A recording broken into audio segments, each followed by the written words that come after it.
The salty temps of the sea clings to Elisa's cloak, drawing the fine threads of her dark hair across her neck like a second skin. Tonight, the coastal city of Byblos shimmers under the glow of an unfamiliar moon. Unfamiliar, yet Elisa cannot look away. Tonight, the silver disk hanging in the sky is edged with flame, its stark light painting the Mediterranean a fierce red. Sailors know such nights portend ill fortune, yet Elisa is drawn to the shore. From the highest ramparts, the Queen of Byblos sees her domain spread beneath her like a rug woven with moonlight and shadow. Her gaze, however, is fixed on the unnatural blaze that crowns the moon. Even the eternal stars seem wary, retreating from its harsh brilliance. That same unsettling glare is reflected in the sea, turning the waves to molten glass. No sailor would dare venture out tonight, yet some unseen force compels her to move forward. She moves down the rampart, each step echoing her unease. Tonight, she is not the all-powerful sovereign of Byblos, but a supplicant at the mercy of the tides. The echo of her footsteps quickens as she nears the water's edge. The sight that greets her silences any cry she might have made. A group of men and women, heads covered in bronze masks, file toward the shore. Their faces are hidden, yet Elisa feels their gazes upon her. Like moths to a flame, they move with a hypnotic rhythm, their chant rising and falling with the waves. El, Elish, El, Elish, El, El, El. Each syllable strikes Elisa like a physical blow. Never had she heard her people utter her name with such fervor, such abandon. The queen recoils, stumbling back. Oof. Fear twists in her gut, cold and sharp. They do not acknowledge her presence. They move with the precision of clockwork, their bodies swaying in unison as they approach the water's edge. One of them, taller than the rest, raises a vessel toward the moon. Its contents spill into the restless sea, mingling with the foam and spray. More hands join this strange ritual, their offerings cascading into the waves. Wine, honey, flowers, precious metals, and finally, blood. The sight makes Elisa's stomach churn. Yet there is a perverse fascination she cannot resist. As the last libation is poured, the tide recedes, revealing a flat expanse of rock. The chant reaches a fever pitch, and the figure in the mask leaps into the shallows. With a swift, decisive movement, he draws his sword and plunges it into the ground. The blade disappears, leaving only the hilt protruding from the rock. He turns, and for a moment, Elisa catches his eye. She sees not fanaticism or madness, but a terrible resolve. He does not cower before the queen. He stares straight ahead, his lips moving soundlessly. Then he steps back, and the others follow, disappearing into the shadows. The moon bleeds crimson onto the shore. The queen stands alone, the echoes of chanting still ringing in her ears. She looks down at the sword hilt protruding from the rock. It gleams faintly in the moonlight, a silent sentinel where the sea meets the sky. She knows, with a certainty that chills her to the bone, that she must touch it. And as her fingers close around the cold metal, the archive lets go of her hand, allowing the memory to settle back into its shadowed corners. The world tilts, and she finds herself gazing up at the star-strewn sky. The moon is whole again, its glow gentle and familiar. The salty temps of the sea lingers, yet the rhythmic chanting has faded. The plaza is empty save for Elisa, the queen of Byblos. She stands alone, the hilt of the buried sword resting in her palm. And within its stillness, she hears the whisper of an ancient power stirring beneath the tides. The city breathes around you, its heartbeat older than empires, its walls etched with salt and time. You stand at Byblos' cradle of cedar and scripture, and the smoke of burnt offerings drifts past your face, carrying both sweetness and ash. Here you witness the rise of Astarte, not as a faint myth or a distant echo, but as the sovereign queen whose presence once commanded nations. She is no shadow now. She is enthroned in light, seated upon a dais where ivory gleams and the bronze of conquered lands reflects her form like fire. Her priests move silently at her side, their steps measured, their eyes lowered. The people bow as though her gaze itself might crush them, and yet their voices swell in unison, praising her as mother of all, mistress of the throne. You feel it in your bones. This is not worship born of choice, but of necessity, a pact between power and survival. Her temples rise high, carved in stone that glows gold beneath the sun. Their altars dressed with cloth dyed purple, the rarest pigment wrung from seashells, fit for her alone. Inside, the air is thick with incense, cedar, resin, myrrh, and oils crushed from olives and figs. But within that fragrance lies something darker, an undertone of iron, faint but unmistakable. The rituals you are shown are not gentle hymns or quiet prayers. They are binding acts, perilous in their precision. One step mislaid, one phrase mispronounced, and the worshiper risks drawing her wrath. Forbidden rite emerges in the flickering lamplight. The ritual of the 7 circles? Few speak of it, and those who did were condemned as liars or lunatics. The initiate is led into the innermost chamber, blindfolded, while 7 braziers burn in a spiral around them. Each brazier contains a different offering: honey, wine, cedar, milk, bronze, salt, and blood. At the center stands her statue, its eyes inset with obsidian, so black they seem to drink the fire. One by one, the initiate pours libations into the braziers, chanting her name in 7 tones, each descending deeper into the throat, until the voice becomes unearthly, vibrating through stone itself. At the final circle, the blindfold is removed, and the initiate meets the obsidian gaze. Some collapse weeping, some scream as though their mind has been shattered. The chroniclers who hinted at this rite called it heresy, yet the symbols carved in hidden chambers show the spiral of 7 circles again and again.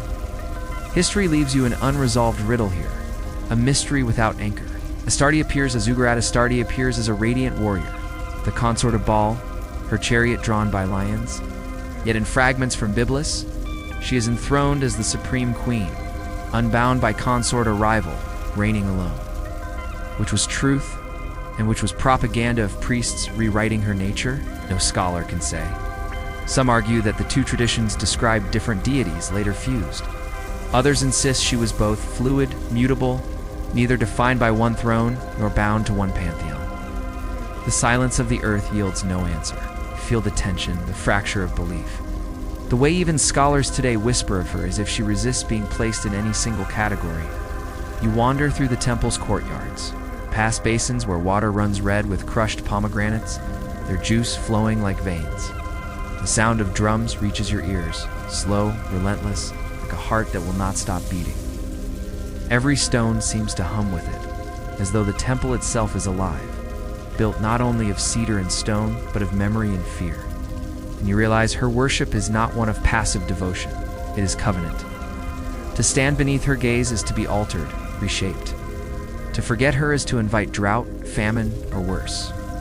The unsolved mystery rises once more in your mind. A fragment of Sanchuniathon, the lost Phoenician chronicler, survives only through hostile Greek retellings. He wrote of Astarte as a goddess who crowned herself with a bull's head, declaring dominion over heaven and sea. Your dude. But did he mean this literally? Or was it a metaphor for her dominion over fertility and power? Or perhaps it was a mask worn in her rites, the bull a symbol of sovereignty and death. The line between myth, ritual, and reality blurs, leaving you uncertain. Even here, even in her moment of ascension, you find the threads unraveling, the truth lost in contradictions. Whisper. You lean closer. The people do not see her as goddess of tenderness. Yes. They see her as the queen who holds life and death in equal hands. Their songs praise her as the light of the moon, the darkness of the sea. They call upon her to bless ships, to grant fertility, to crown kings. But they also fear her vengeance, fear her gaze, fear her silence. You hear a woman in the marketplace mutter that her child was taken by fever because she failed to pour oil on the altar that week. You hear a sailor swear that his ship only returned because he carved her sign into the mast. Their lives revolve not around devotion, but around survival. The rise of Astarte is not gentle. It is absolute. She is enthroned in glory, yet her glory is a consuming fire, demanding offerings, obedience, fear. And as you stand there, a stranger in her ancient city, you realize you have already stepped too close. Her name has entered your mouth, your ears, your breath. You have been written into her archive, and she will not forget you. You follow the wind down to the harbors, where the ropes creak like tired bones, and the Phoenician ships crowd together with their cedar ribs shining in salt. You move among sailors whose hands are scarred by oars, and whose eyes carry distances you cannot measure. They speak of Astarte and the tense half-truth of those who know a deity, not from temples, but from nights in which waves want to swallow the world. They lift their palms to the moon and smear them with oil, then press the slickness to the hull, whispering that she drinks first, so the sea does not devour the rest. When you step onto the gangplank, the planks answer like a drumhead, and your heartbeat changes to match the water's slow percussion. The ships wear her sign the way a soldier wears a hidden blade. The curve of a crescent burned under the rails, a braid of red cord and anchovy scales nailed inside the rudder box, a shard of ivory carved with a shape. The land priests will not name. Her cult sails better than her liturgies travel. Traders who never learned to recite a hymn still carry her in their throat as a syllable to spit into storms. From Byblos to Tyre to Phoenician to the secret coves of Cyprus. She is the one invoked when the moon is late and the current refuses to listen. You understand now that her sovereignty is not just over cities. It stretches like a net pulled across all coasts that speak in Semitic vowels. An event whispers at you from the bottom of the water. A ship that went out in the 14th century before your reckoning. Overloaded with ingots shaped like oxide, with jars of resin, with beads of faience, the color of frozen dawn. It never returned. Centuries later, divers find its bones, and among the cargo, a small disc of bone, incised with a crescent and a star. Was it a child's toy, a merchant's charm, or the token of her altar? The scholars disagree, because the sea rubs inscriptions away until all meanings are cousin to each other. Some say the disc belonged to a woman consecrated to the goddess, others that it is merely decorative in the way all sacred things are called mere when found far from their altar. The unsolved mystery clings like kelp. The ship sank without scorch marks, without a visible breach, as though the water itself simply stepped up and took it. In one diver's log, an unsteady hand notes a rumor. A rope woven with red yarn found wedged under a beam, knotted in a spiral that sailors of Cyprus still called the Queen's Coil. No museum will certify a knot as evidence, then yet knots often outlive prayers. At dusk, on the deck, you witness a forbidden rite the harbor folk keep for themselves, never offering it to inland priests. The rite of the ninth tide.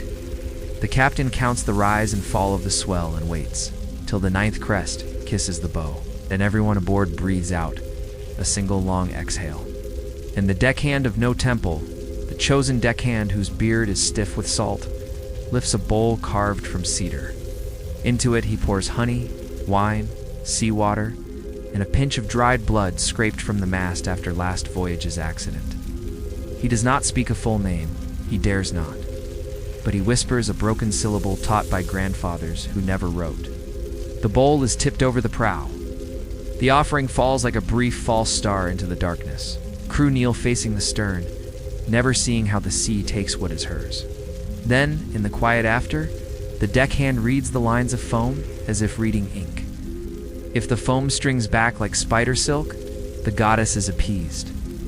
If it clots into islands, a wind will turn against them. If it vanishes too cleanly, someone on board has lied to the queen. The harbor master calls this superstition when scribes pass by. He calls it heretical when the city's priests are within earshot. But when storms muscle the horizon, you hear him mumble the same broken syllable into his sleeve. A symbol follows you from port to port, a thing that is small enough to hide and dangerous enough to ruin a man if found. An ivory sliver cut into a teardrop, drilled at the top and strung on cord. On one face, a crescent. On the other, a triangle whose sides curve inward like the outline of a womb.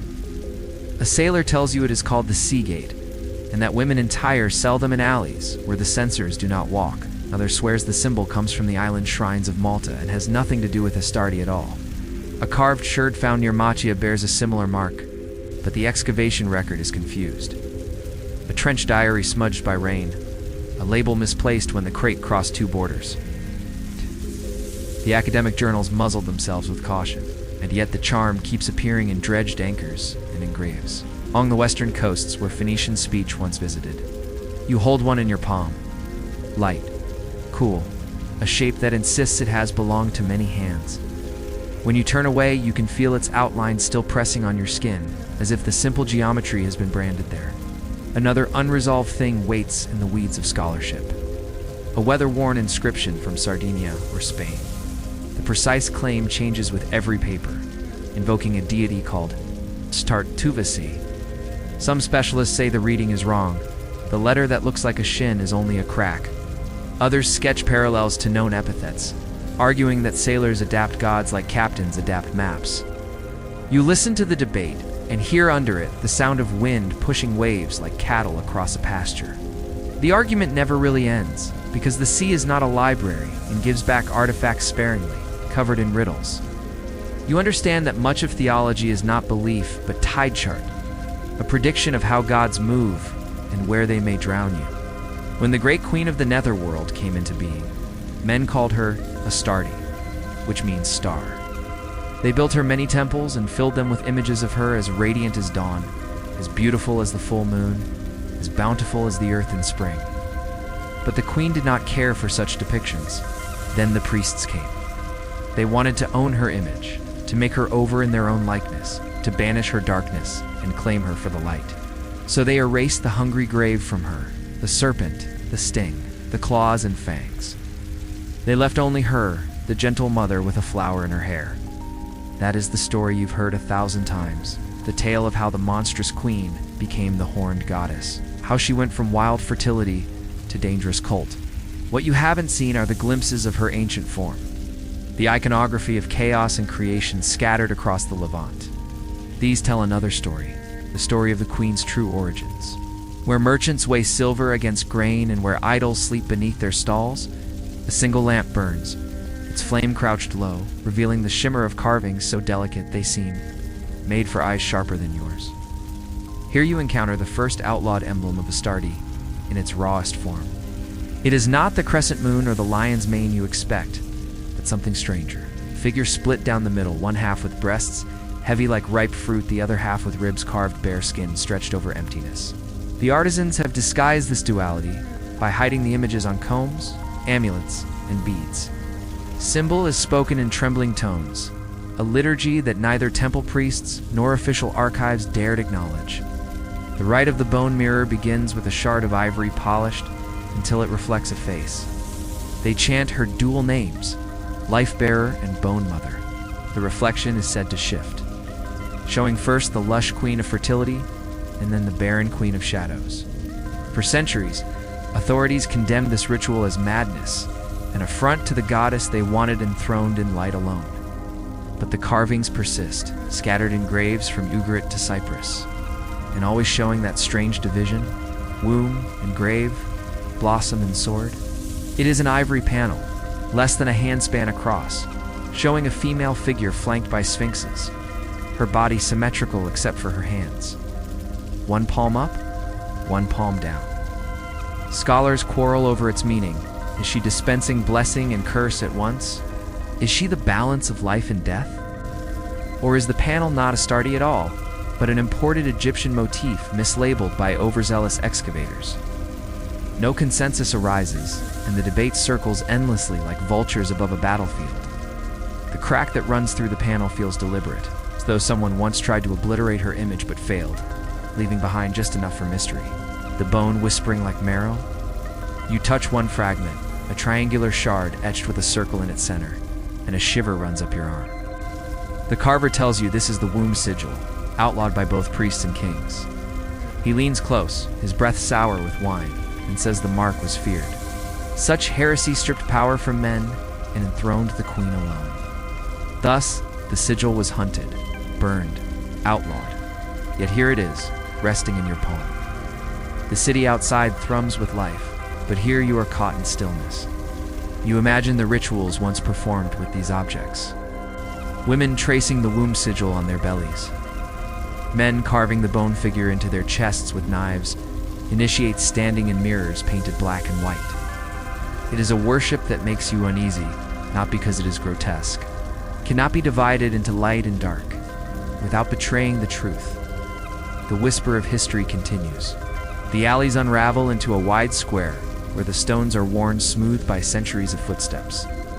And at its center rises a weathered idol, a face with hollow eyes, framed by a crescent crown.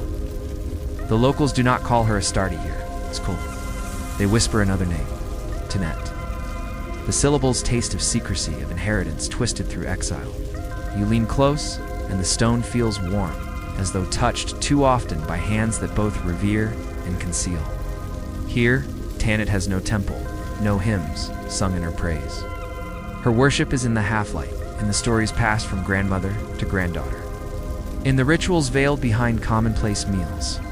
When the sun dips low, casting long shadows over the city, the weathered face seems to follow it, her hollow eyes pools of endless night. And for a moment, you think you see a flicker of something wild behind the placid mask. But when you turn to show your companion, the expression is serene once more, eyes downcast, lips pressed into a tranquil smile. Was she daughter, reflection, or rival? The answer slips through history like smoke. Priests of Carthage once claimed Tanit as sovereign, giver of life, and protector of the city, yet inscriptions hinted her descent from an older figure, one whose cult arrived on ships heavy with cedar and salt. The scholars quarrel still.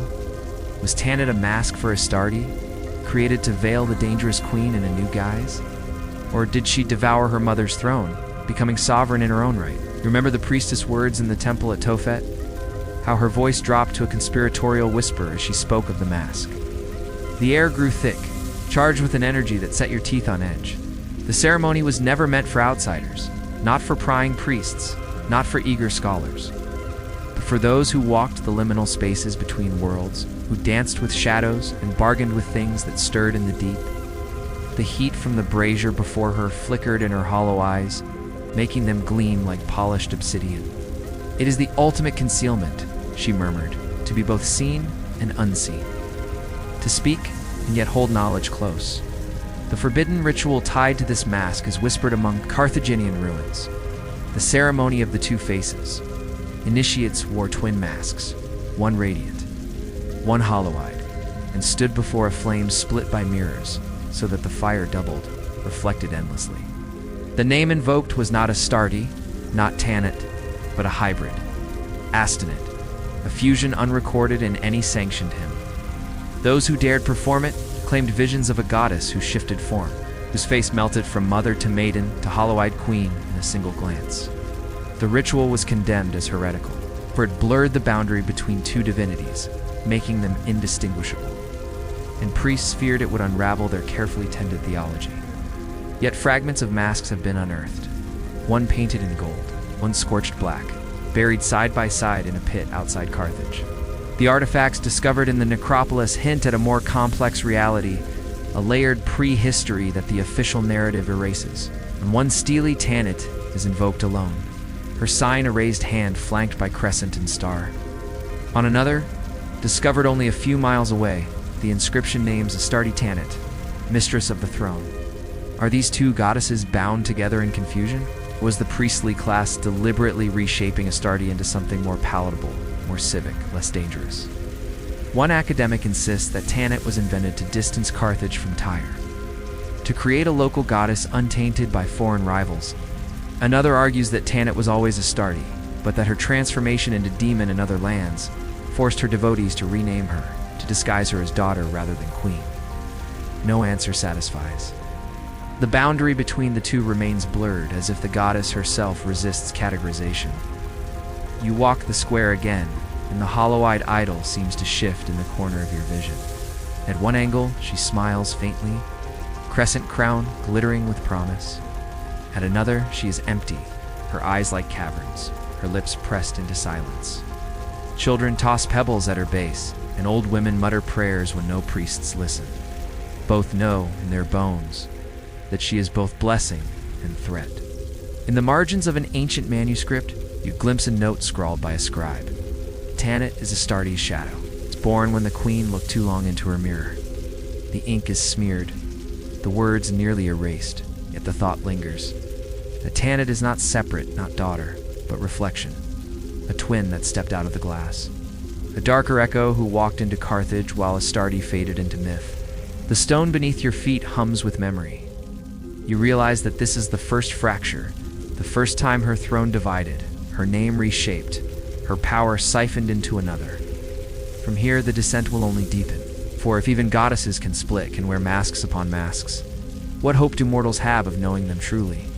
You are left with the hollow eyes, with the unanswered question, with the sensation that when you blink, she may not be there at all. The streets of Tyre breathe with smoke and song, a city whose stones echo with merchants' cries by day and whispered prayers by night. Here the queen's presence lingers, not only in temples of cedar and marble, but in customs that blur the line between festival and faith. Astarte's name drifts in the air like incense, mingling with the fragrance of wine. And resin, her worship reshaped by priests who wish to present her as radiant and noble.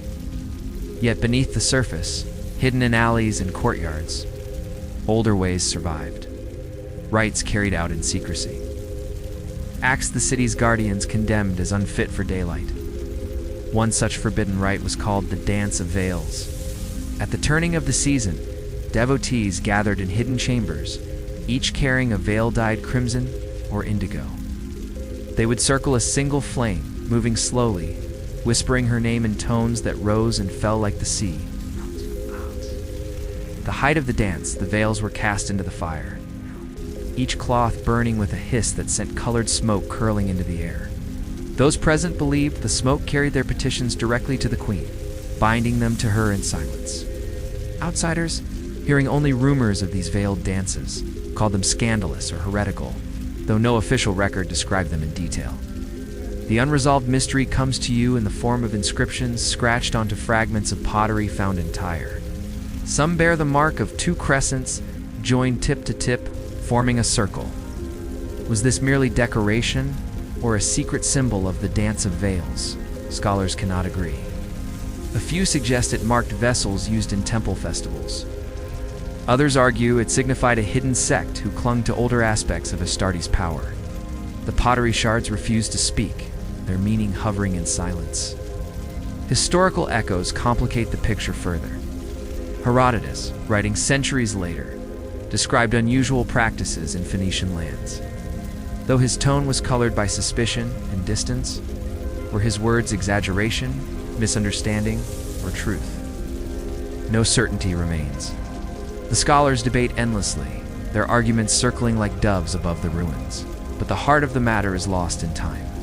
You walk past the ruins of Tyre's great temple, its stones long since pillaged, its cedar beams crumbled to dust. Yet in the shadows of broken walls, you imagine the hidden dances, the rising smoke, the crescents scratched into clay. Whether they were holy or heretical, true or invented, they remind you that Astarte's worship was never simple, never one thing alone. She was queen of the visible and guardian of the secret, her rites flowing like currents beneath the city. The descent deepens. Astarte is no longer only sovereign upon her throne. She is mystery itself, carried in rituals, half-remembered, condemned, and debated. And you, marked now by fragments and whispers, carry the silence of Tyre within you. And now, you stand at the edge of understanding, peering into the unfathomable depths of Astarte's worship.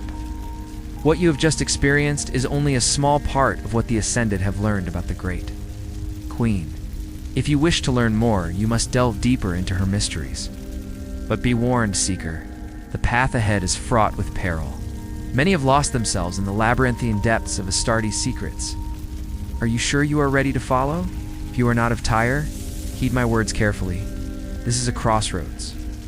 The path to the veiled dance is hidden from outsiders. It can only be revealed to those the Queen deigns to favor. So I ask you once more, are you sure you wish to proceed? If you do, take my hand and do not look back. If you falter now, you may never find your way back to this choice.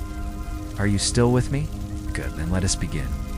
The road out of Tyre grows harsh beneath your feet, dust blowing like the ash of burnt offerings, and the whispers that follow you grow heavier, darker. You feel the weight of a tale carried across centuries, a tale of children led to altars, of fire that does not consume wood alone, but flesh. They call it the forbidden accusation, the memory that no priest will claim, yet no critic will let die.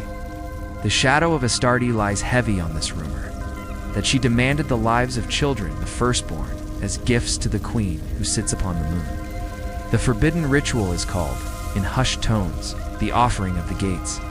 In it, mother or father would walk to the temple, carrying a child in their arms, not as sacrifice, but as dedication. The child was to pass through the fire, a phrase scratched into later scriptures, condemned as abomination. Is the fire literal? Did small bodies vanish into flame? Or was it a ritual of smoke, a symbolic crossing, a consecration into the queen's service? The answer is buried under layers of polemic and denial. The ritual, if it was real, belonged not only to Astarte, but to the gods tangled around her. Baal, Molech, Tanit. Their names overlap, their offerings entangled, until blame cannot be separated, yet the accusation persists. The queen fed not only on honey, wine, and oil, but on blood.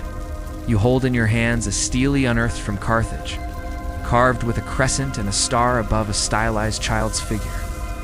Scholars name these tophets, cemeteries of urns filled with bones. Some argue the bones are of children sacrificed, placed in urns as tokens of devotion. Others insist they are only infants who died too soon, gathered and honored under the goddess's eye. The earth itself refuses to clarify. The carbon traces yield nothing definitive. For every article written in condemnation, another rises in defense, arguing that slander and truth are inseparable. The question remains unsolved, suspended in eternal unease. Was the queen a devourer of children, or was she cursed by enemies who carved horror into her memory? The symbol that haunts you here is a pair of hands carved in relief, palms upturned, between them a circle. In some places, it is called the hands of Tanit. In others, the hands of Astarte. To hold them is to hold life itself, or to release it into flame. The ambiguity clings to the stone, whispering both blessing and death. Some believe the symbol was worn by mothers as protection, to guard their children against illness. Others say it was the sign pressed into the hands of those who gave their children to the fire. The truth does not choose a side. Hands remain silent, open, waiting. A story follows you, the Hebrew scriptures naming Ashtoreth, and condemning her, linking her to abominations in the valley of Hinnom, where children were passed through the fire. Yet even here, the language betrays confusion. Were these rituals hers, or another god's, or simply polemic? A weapon wielded to erase her cult from memory? The ambiguity itself is the curse. For if she did demand blood, she is a goddess of terror, transfigured into demon by her own worship. But if she did not, then her demonization is a crime of slander, her memory poisoned by rivals until no truth remains. You stand before a ruined altar, its stones blackened by centuries of wind and rain. You imagine the fires once lit here, the smoke rising into night, the chants that may have accompanied them. You cannot decide if what you see is devotion or horror. Perhaps it was both. Perhaps the boundary is thinner than you wish to believe. The descent sharpens here. Astarte is no longer simply queen, lover, or flesh. She becomes accusation itself, a name hurled by enemies, a curse that sticks, a question that cannot be answered. You leave the ruins with ash in your mouth, the echo of children's cries, imagined, remembered, invented, threading themselves into your breath. You cannot shake them. You are marked by them now, as if you too have passed through the gates. The roads twist inland, through hills where the stones hold echoes of scripture. You hear voices, not of Phoenician priests, but of scribes and prophets who wrote with iron pens, their words etched into the memory of nations. In their scrolls, the queen's name shifts again, this time into venom. Ashtoreth, the sound itself, is a curse, a deliberate twist, a corruption of her name meant to sting. Where once she was Astarte, radiant and enthroned, now she is called abomination, blamed for the fall of kings, the corruption of Israel's rulers who turned their faces from Yahweh. Yet even in this condemnation, she endures. Her name is preserved by those who despised her, a strange immortality carved in the sharp ink of rejection. You come to a high place, an altar raised on a hilltop, and the words leap from the ancient text to the stones beneath your hand. Here, the forbidden belief takes shape. Some kings, the very kings called to serve Yahweh, built high places for her. Altars not hidden in alleys, but raised on hills where smoke would be visible for miles. The scriptures record this with outrage, yet they cannot hide the fact that even the chosen kings of Israel turned to her. To believe this is to believe she was irresistible, her pull stronger than covenant, her name more binding than law. The priests called it betrayal, but perhaps the kings called it necessity. invoking her favor for war, for harvest, for love. This heresy lingers in the margins, that she was not simply a temptation, but a sovereign force. Rival to Yahweh, equal enthroned, though opposite in claim. The ritual whisper adheres the Asherah pole, though the terms blur and entangle. Was it hers? Was it another goddess's? Was the pole itself a shared symbol of feminine divinity, condemned as idol no matter the name invoked? A wooden staff, carved with crescents and flowers, raised beside altars, sometimes buried in the ground, sometimes burned by prophets in acts of purgation. The pole was a living tree transfigured into shrine. A reminder that worship of the queen was not confined to temples of stone, but rooted in the very earth. The ritual of planting and raising such a pole was outlawed, condemned. Yet it appears again and again in the text, proof that the act endured long enough to require repeated destruction. You turn from the hill, and the path winds down into a valley where fig trees grow heavy and shadows stretch long. As the light fades, you find another high place, and hear the clues shift again. The altar is buried beneath layers of rubble, the stones worn smooth by weather and touch. The fig trees whisper secrets in the breeze, and you hear the murmur of debate, the clash of ancient arguments echoing across the years. The question is this: did kings really pray here? Or was the high place merely a convenient excuse to condemn the queen, to drive pilgrims away from the sacred sites? Did the very heart of Jerusalem once beat with the rhythm of her worship? Or is that just another dangerous fantasy? The answer, lies buried beneath the fig leaves, tangled in the roots of the old fig tree beside the altar. But the truth is elusive, preferring the shadows. And as you search for it, you feel the heat of controversy ignite the stones beneath your hand. The pulse of the city quickens around you, a heartbeat quickening in the dusk. Here, where the fig trees stand heavy and still, where the sun dips below the hills, you can almost hear the music of drums and lutes weaving between the words of Scripture, a counter-melody of praise and supplication. So people called it idolatry. But what if it was devotion? What if kings and queens came to this very spot and touched the buried pole, calling on a forgotten name? What if the fig leaves rustled with the murmurs of prayers and incantations, the soft tread of bare feet on holy ground? The night deepens, the fig trees sigh, and you turn away from the valley, carrying the weight of unanswered questions. The road ahead is dark, the familiar landmarks blurred by the gathering night. And as you walk, you hear the queen's laughter echo in the darkness, a mocking, haunting sound. For when the fig leaves fall and the truth is laid bare, you will carry the memory of her worship in your bones. The taste of figs clings to your lips. The scent of cedar, salt, and ash hangs in the air. And in the silence, the words rise like smoke, curling and twisting until they vanish into the night.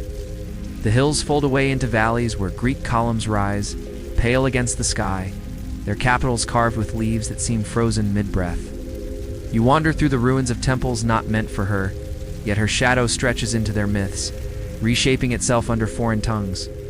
The Greeks did not erase Astarte. They absorbed her, dissolved her into their own pantheon like salt into water. Here you hear her called Aphrodite, born from the sea's foam, her name sung with sweetness and desire. But the whisper in the ruins tells you this was never her only mask.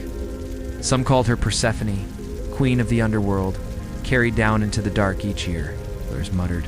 She was Hecate, the torchbearer at the crossroads, mistress of sorcery and night. She was never won, never still, never tamed. She slipped through identities like a serpent through reeds, always present but never pinned. You pause before a weathered statue. Once she held a flower, perhaps lilies or pomegranates, but centuries have eroded the stone. It could be anything, just as she was anything. The Greeks could not contain her, could not pin her down. Their temples reach toward heaven, but she belongs to earth and shadows. They named her after the foam of the sea, but she is the abyss below, the dark places. And yet somehow, she is here in the bright sunshine, too warm and smiling, wreathed in garlands. Even as her cults kept secrets beneath the altars. In Cyprus, where her cult mingled with Hellenic breath, doves were her sacred birds, symbols of love and peace to outsiders. Yet the hidden rite tells another story. At midnight, worshippers would paint their faces white, tie black cords to their ankles, and release doves smeared with ash into the night. They did not fly.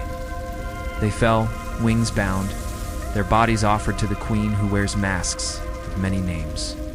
To outsiders, this was gentle devotion. To initiates, it was an acknowledgement of her darker aspect, her demand not only for beauty, but for surrender.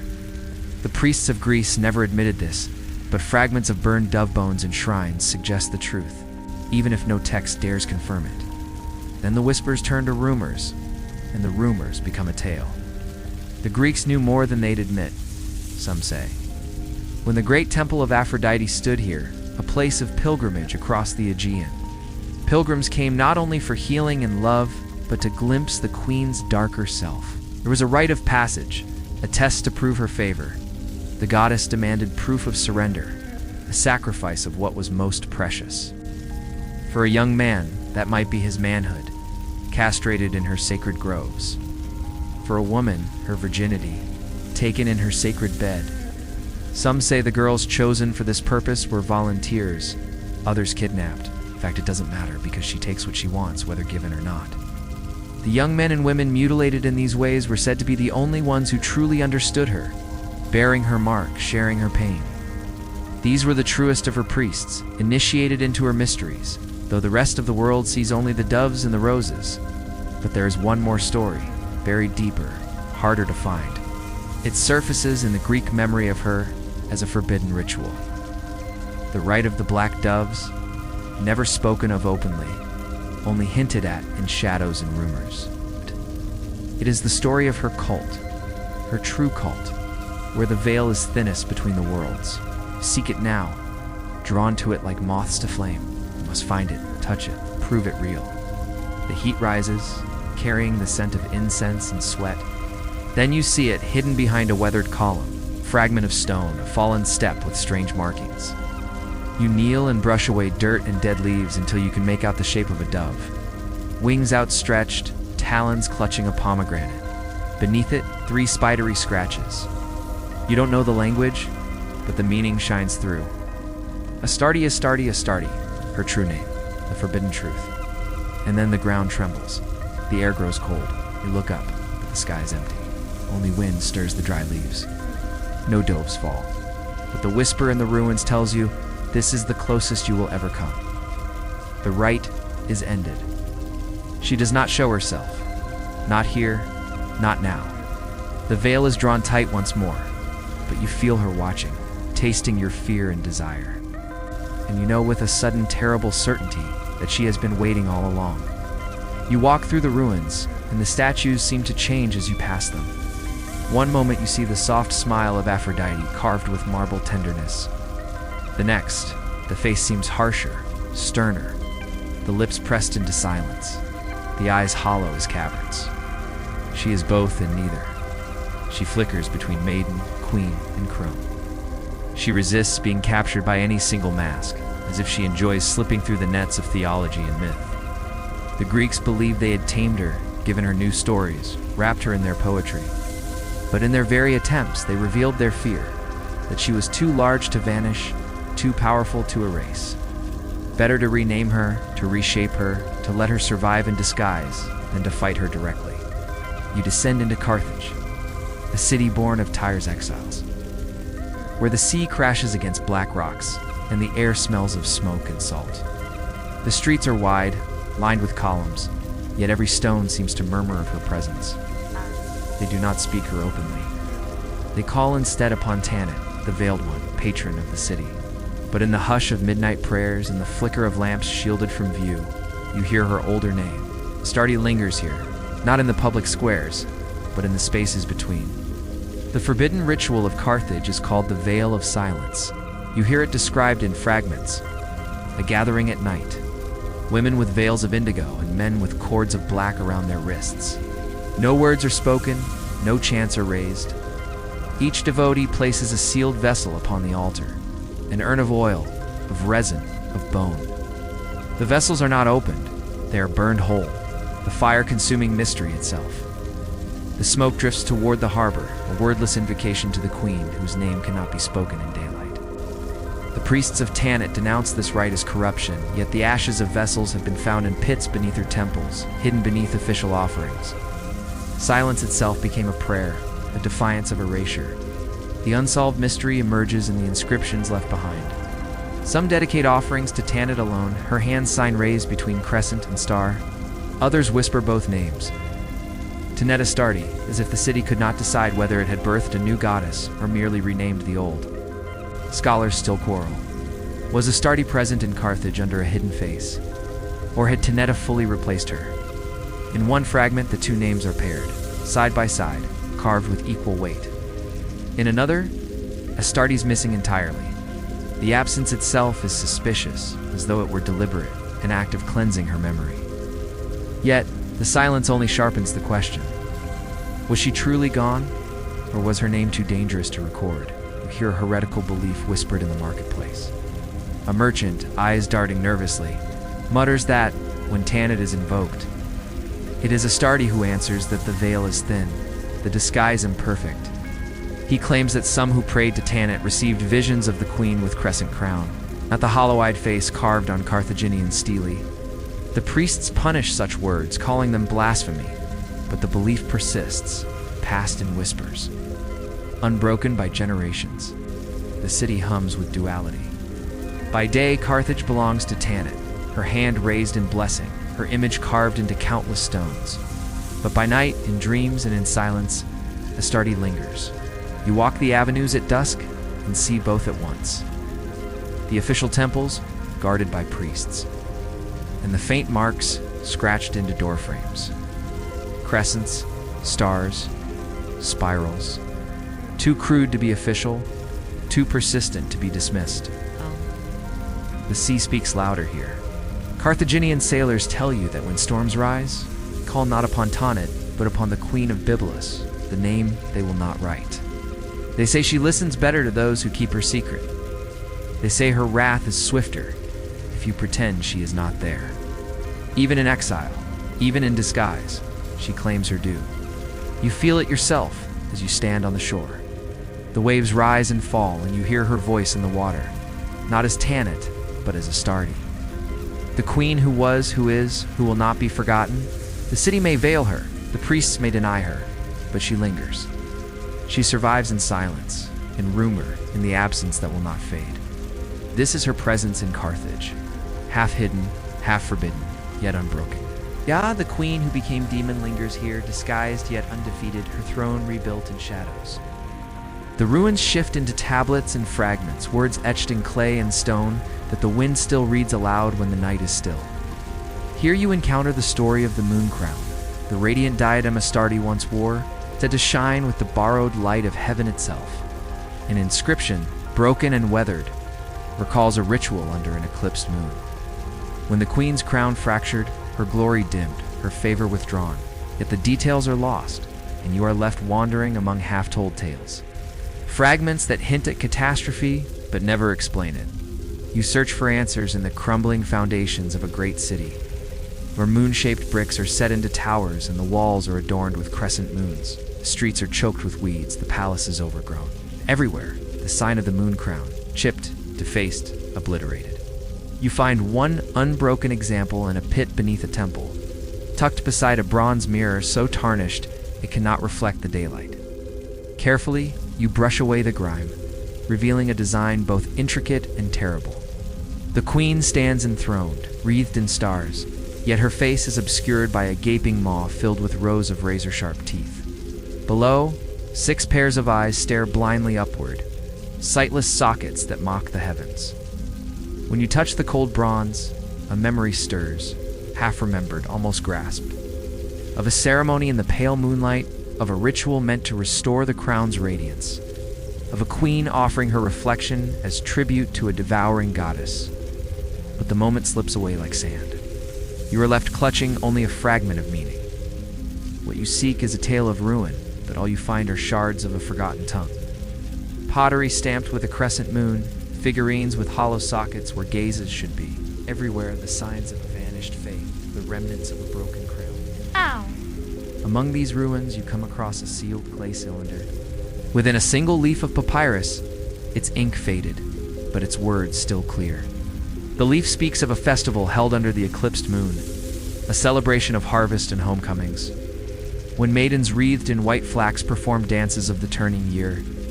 But the entertainment was cut short by an omen. The queen's crown fell from the heavens, stricken with darkness. From that day forward, her light waned. With each passing moon, the shadows spread, consuming her brilliance until only fragments remained. People grew afraid to look upon the moon at all, for fear of seeing the queen's sorrow mirrored in the sky. The author of this account doesn't explain the sorrow, only records it. He doesn't understand the meaning, only the effect. And so, you are left with questions echoing through the ages. Why did the crown fall? How was it stricken with darkness? What did the queen do, feel, become? You don't know the answer, but you sense the change. You can feel the shadow spreading like a stain. The eclipsed moon is not an omen. It is a wound.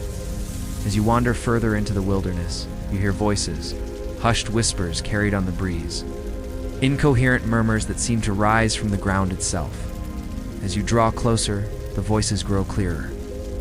They speak of a forbidden ritual tied to the moon crown, a rite enacted under the darkest of moons. When the queen offered her crown to the abyss, bartered her waning light for oblivion. Whatever the truth, scholars outlawed the rite and erased its memory, branding its practitioners as heretics. But the echoes remain. Press on until you reach a desolate plain, windswept and empty, save for a ring of standing stones. Beneath a sullen sky, they are draped in shadow. As you step within, you feel a sudden hush, as though the world outside has been muffled by cloth. Here, amid the silent stones, you hear the fragments of a prayer, a litany of loss.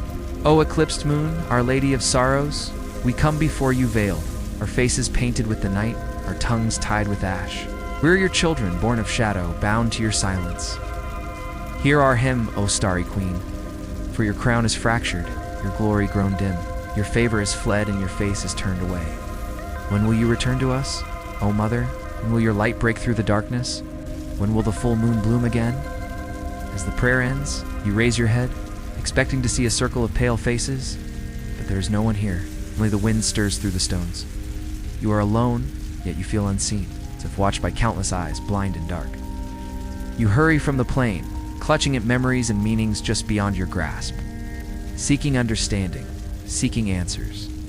The truth of the moon crown, the fate of the eclipsed queen, the meaning of the vanished cult. You chase shadows across a ruined land, pursued by fragments, haunted by the hollow echo of a broken diadem. You are following a trail of heresy, a path of pilgrimage to lands where the queen is no longer welcomed. The villagers have fled, leaving behind empty streets and houses with shattered idols. You hear their terror in the wind that whistles through the broken walls, and the skittering of mice in the houses. As you move through the remnants of her temples, you see the shrines overturned, the statues defaced, but one fragment of her remains carved into the lintel above a doorway.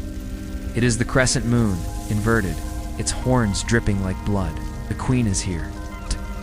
She watches from doorways and windows, from the shadows under stairs, and she weeps. She weeps for her lost sovereignty, for her scattered worshippers, for the fading of her name. The towns you've passed through tell the same tale. In graveyards, the headstones bear new iconography, strange and unsettling. A Star of David, a fish, a shepherd's crook entwined with a staff.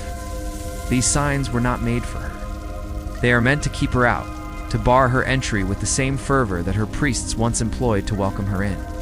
At crossroads, heaps of stones mark sacred places abandoned, turned away from. And always, always there is the insistent whisper of her name, not spoken, not prayed, but spat as a curse.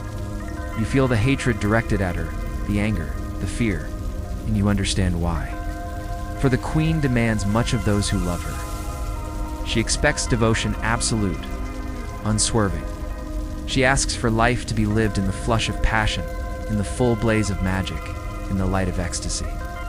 But the world grows weary of such demands. People grow tired of living on the edge of the abyss.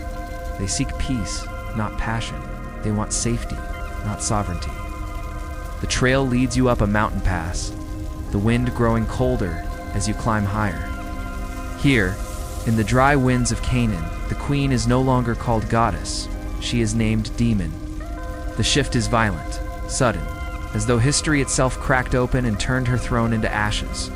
You feel it in the stones, in the way her name is spat rather than spoken, the way her image is carved, not as radiant queen, but as chained fiend, wings tattered, eyes hollow. Once she ruled the seas and cities, now she stalks the margins, feared a specter, blamed for plagues, for stillbirths, for madness. The queen is fallen. She rules the wilderness now, and the wilderness alone. You find her worshippers here, in these desolate places. Her true children, those who hear her voice in the wind and answer all the same. They gather at night near the ruins of an old Canaanite temple, now desecrated and defiled. In the center of the clearing, they build a pyre and lay out offerings of bread, wine, and incense. They chant her name, not with adoration, but with a desperate need to remind themselves that she hears them still. When the fire catches and climbs, reaching for the night sky, they cast figurines of clay into the flames, watching as they melt and twist into grotesque shapes. And then, as the first light touches the hills, they scatter, melting back into the anonymity of the crowd. The village elders say they are mad, possessed by demons. Scholars say they are heretical, worshipping a fallen angel. But you know better. They're simply faithful, honoring a queen in exile. Here in the wilderness you find her. You feel her presence in the rocks, in the trees, in the very soul of the mountains. And she tells you her story. She tells you how she was once revered, how she was betrayed, how she was cast out and renamed, how she became the demon of this place.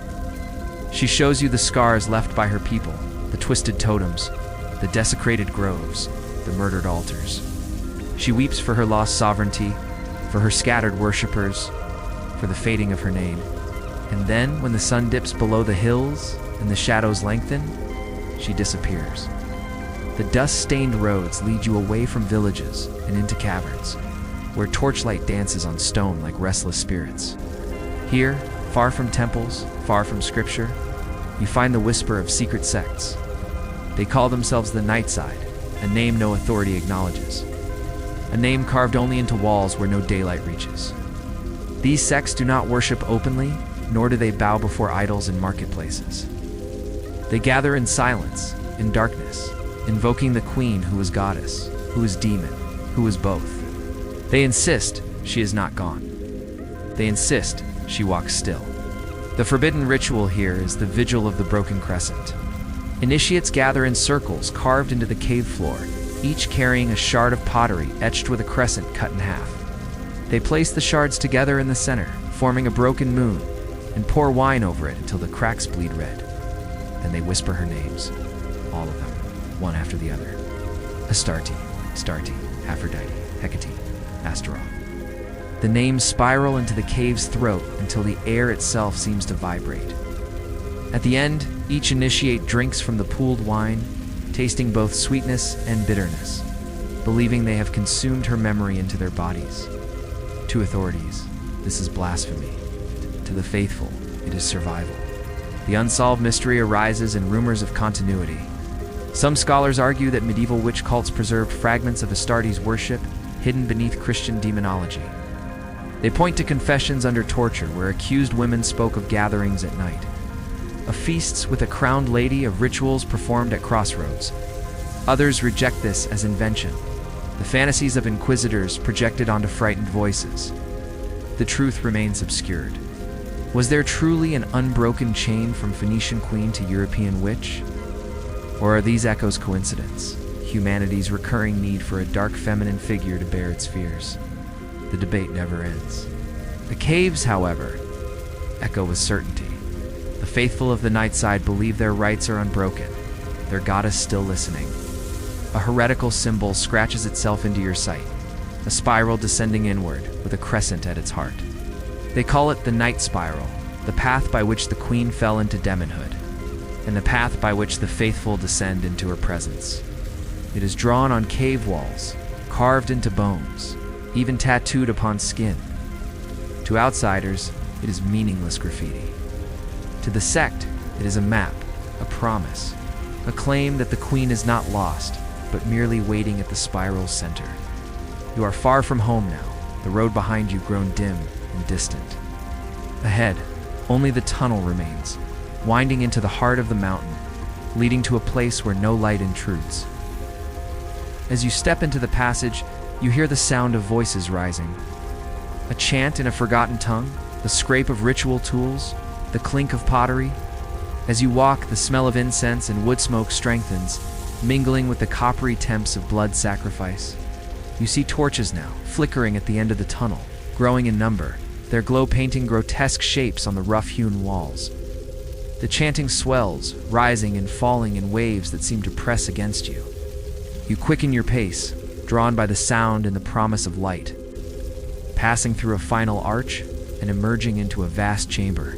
Before you lies a city of the dead. Thousands of niches line the walls, each containing a sarcophagus, each holding the bones of an ancestor.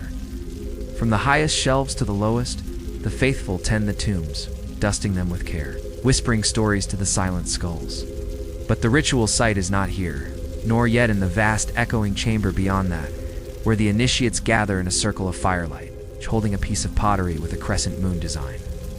They stand in silence, heads bowed as you approach, then turn as one to face you, their eyes shining with eerie light. In their midst stands a dais draped in velvet, crowned with a silver circlet. Upon it rests a single chalice filled with wine, staining its contents black as blood.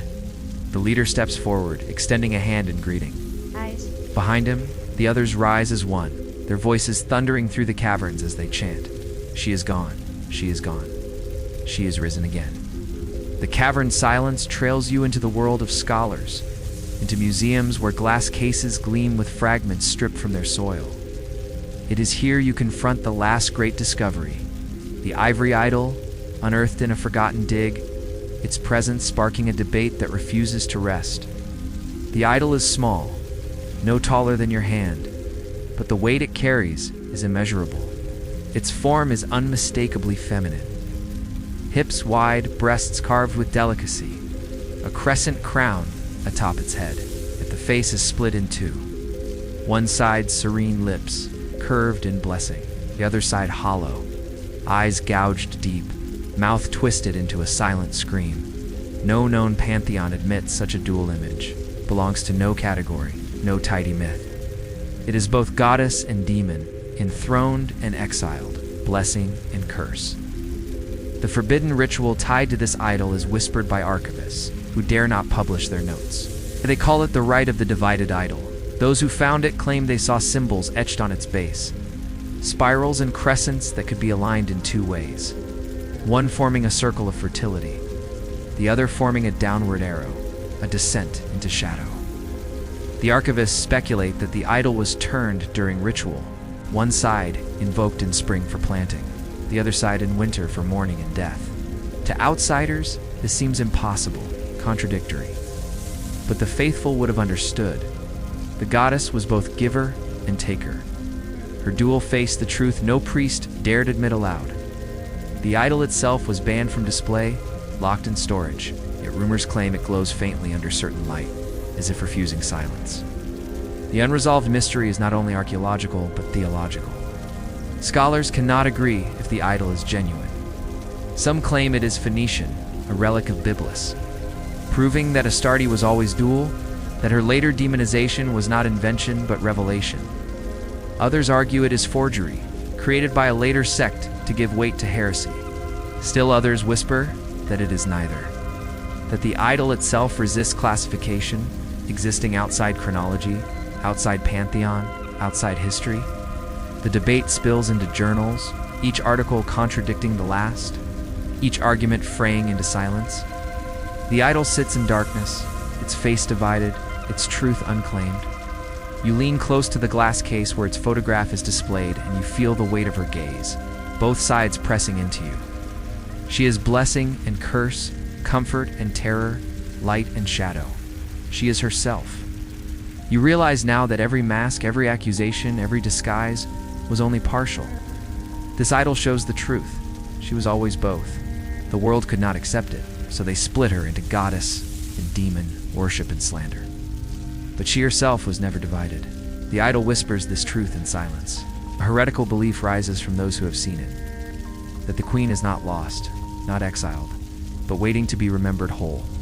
They say when the world is ready to accept divinity as dual, as both life and death, love and terror, she will return, not as goddess nor as demon, but as herself, unbroken. To speak this aloud is dangerous, but the thought clings to you, persistent, undeniable. You leave the museum unsettled, the image of the divided idol burned into your vision. You feel as though you, too, have been split, your perception fractured. The queen is no longer myth or memory. Mira, she is wound. She is both half staring back at you, daring you to accept what the world has always tried to deny. The archive narrows to a final corridor. Scholars say its purpose was to isolate the divine, to contain her essence. But it feels less like an avenue to power and more like a tomb. Words fail here. Silence presses heavier than stone.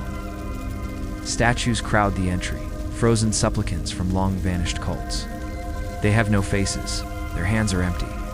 You walk among shelves that seem endless, filled with tablets cracked in half, scrolls eaten by rot, inscriptions broken at the most important word. You have journeyed through centuries of her story, her temples, her shrines, her heretical scriptures, and here at the end, you find only silence. Not empty silence, but a silence that remembers everything. And here you realize the truth. The queen's story does not end in glory or in fire, but in exile beyond language itself. Astarte is no longer a goddess, no longer a demon, but absence. A name caught between tongues, too heavy for scripture, too dangerous for prayer. The faithful, or perhaps the desperate, gather in silence. No hymns are sung here, no prayers spoken. Only a few know the ritual of this final descent, the litany of unwords. They speak her name in a language that is not their own. Each utters her name in Phoenician, Hebrew, Greek, Latin, Arabic, tongues fractured across centuries. Their voices echo in the vast chamber, a litany of fragments. Then they scrape the names into the dirt with ash and salt, only to erase them with their hands. They do not keep the words, they unmake them. For in unmaking, they believe they come closer to her, closer to the essence that resists all speech. The rite is considered madness by scholars, heresy by priests. But the shards of ash-marked bowls found in hidden caves suggest it was performed. The unanswered question is why? Why would the followers of a great goddess of a terrible demon gather to erase her name? Why would they abandon all words, sounds, prayers, incantations, even thoughts? To understand this, you must let go of understanding. You must empty your mind as the cultists empty their hands. You must listen to the silence, and in the silence, hear her. Some scholars say the queen never had true power. She was a folk deity, a regional spirit, never accepted in the great temples, never invited to the royal cults. Her followers were outcasts, women who lived on the edges of cities, servants, slaves, those without land or lineage. They called her Astarte, Astarte, Astarte, Astarte, weaving their foreign syllables into ancient Canaanite words. They held her in the hollow of their bodies, in the ache of empty wombs, in the hollowness where names are supposed to be. They did not want to rule. They wanted to remember. They wanted to endure, wanted to speak across the borders of time. But how do you speak beyond death? How do you speak beyond empires? How do you speak beyond erasure? In the beginning, you spoke in stories. Then those stories were taken, distorted, claimed by priests and kings. In the end, only the name remained, and the name became a burden, too holy for lips, too dangerous for tongue. So they gathered in secret, the faithful, or perhaps the desperate, and they spoke her name in fragments, in tongues, until they could no longer speak at all. The final chamber has its own silence, older than anything written, older than anything spoken. What meaning can you grasp in the face of such depth? What understanding can you reach in the silence between breaths? What knowledge can you claim in the pause between heartbeats? You are not worthy, nor are you meant to be. This is not a place for answers, only for surrender. The archive does not close with revelation. It closes with silence. You feel her presence not as queen, not as demon, but as the absence that lingers when both masks are gone. She is the blank space between words, the pause between breaths, the silence that cannot be erased. You realize you have followed her through sovereignty, through worship, through slander, through exile. And now, at the edge of speech itself, you see what remains. Not a throne, not an altar, not a name, but silence that still remembers. The archive breathes one last time, its shelves trembling like a dream about to dissolve. You stand in the dim corridor, your fingers dusted with ash, your lungs full of silence. The story has been told, yet you sense it is not finished. Gods never end cleanly. They linger in fragments, in dreams, in the spaces where language falters. Astarte, Ashtoreth, Tanit, Aphrodite, Astaroth. The names spiral around you like moths circling a lamp, burning and reborn in every flame. She has been queen, she has been demon, she has been shadow, and still she remains. You step outside into a night heavy with stars. The moon hangs low, unbroken for now, but you see her crown in its glow, a memory that will not vanish.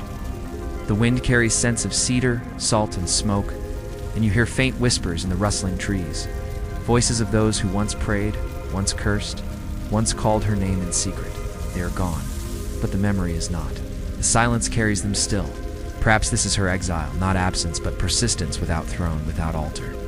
She walks not in temples, but in silence, not in hymns, but in whispers, not in the certainty of scholars, but in the cracks of their arguments. A stray dog on the wind-swollen beach, the lapping of waves against the shore, the cries of gulls and the distant rumble of the sea. All these are her priests. This night, vast and heavy, is her congregation. You stand a long time by the cold, gray stones of the old lighthouse, its beams sweeping the darkness, searching, finding nothing, or perhaps it finds everything. You close your eyes against the wind and let the spray of the waves wash over you, salty and cold as tears. What do you seek here, mortal? The ghost of a goddess asks. You came for answers. You found only questions. The wind shifts, taking your words and scattering them to the four winds. What do you seek here, mortal? The ghost of a goddess asks again. And you know, even in the deepest chambers of your heart, that you will never know the answer. But in the immensity of the night, under the indifferent stars, something stirs. Something stirs within the vast and patient earth, within the unending sea, within the tireless wind, within the ceaseless waves, within the hearts of men. And you feel her presence like a half-remembered dream, a half-sought prayer, a half-uttered word. She is here, and she is everywhere. In the rustle of leaves, in the sighing of the wind, in the murmur of the stream, in the heart of the living, in the core of the earth, in the depth of the sea, in the endless sky above, in the endless time beyond. She does not need temples, not anymore. She does not need altars, not anymore. She does not need your prayers, not anymore.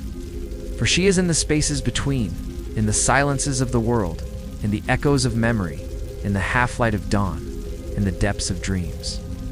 She is in the earth and in the sea, in the mountains and in the stars. She is in the blood and in the bone, in the laughter and in the tears. She is in the past and in the future, in the choices that divide and define, in the lovers who meet and in the ghosts of lovers who have been. What do you seek here, mortal? The ghost of a goddess asks, and you know that you will never find your answers in the pronouncements of men. In the dusty pages of old books, or in the pronouncements of oracles. She is not here. She is elsewhere. Closer than you think. Farther than you can see. She is in the wild rose that climbs the ruined wall, in the hawk that circles above the gray stones. In the spray of the waterfall, in the wind that whispers through the grass. What do you seek here, mortal? The ghost of a goddess asks. And you know that she is here in the breaking of the waves, in the slow, sad sigh of the earth, in the eternal patience of the sea, in the boundless grace of the stars. She is here where the veil is thinnest, where the boundaries blur, where the worlds touch, where the memories linger. And you know that she is everywhere, for she is in the hearts of men, in the dreams of youth, in the fears of lovers, in the ambitions of kings, in the prayers of the dying. What do you seek here, mortal? The ghost of a goddess asks. And you know that you have found her here in the silence of the world. in the music of the spheres, in the depths of your own soul, in the echoes of your ancestors, in the blood that sings in your veins. She is here, here where all things begin and end, where all things are born and return, where all things are one. She does not need temples, not anymore. She does not need altars, not anymore. She does not need your prayers, not anymore. For she is in the spaces between, in the silences of the world, in the echoes of memory, in the half-light of dawn, in the depths of dreams. She is in the earth and in the sea, in the mountains and in the stars. She is in the blood and in the bone, in the laughter and in the tears. She is in the past and in the future, in the choices that divide and define, in the lovers who meet and in the ghosts of lovers who have been.